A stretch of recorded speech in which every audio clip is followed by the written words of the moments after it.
Flying high for the last 2 years is the Singapore Airlines brand. They have remained at the top spot of this year's Brand Finance annual report on Singapore's intangible assets and brands.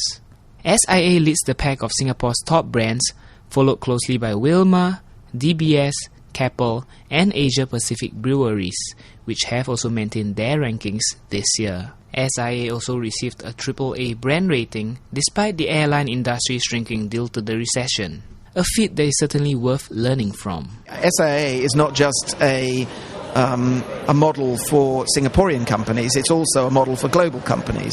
It's quite clear to me that SIA is the number one airline brand in the world. You know, the quality of their service, quality of their marketing, quality of everything about Singapore Airlines is fantastic. Media giant Singapore Press Holdings moved up 3 places to the 20th position in this year's Top 100 Singapore Brands.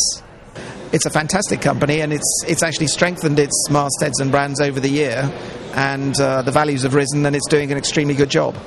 Hyflux Limited is this year's best performing Singapore brand, and they already have plans to further beef up their brand. We are very honoured to be chosen as the best performing brands, and we will continue to want to do well, and we will continue to really bring availability of water to the world at the most cost effective way.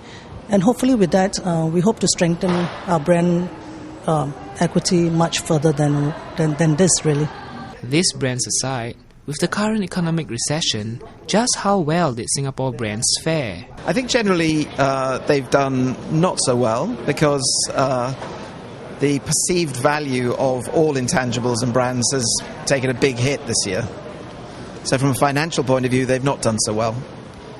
Whether they're building for the future by investing in values and marketing, only time will tell. So if you want to build brands, you start by having a real vision for what you stand for, and then you deliver on that vision. And you have to deliver a very good product in a way that's appealing to consumers. But having done that, you build emotion on top of it. And I think possibly that's where Singaporean companies have fallen down a bit. They either don't focus on it or are not prepared to invest in it. Well, it seems like many of our local brands have a lot more to do in order to successfully build up their brand image. But with the right strategy and leadership, there's no doubt that these brands will be able to make it big in Singapore and perhaps even reach out to the rest of the world.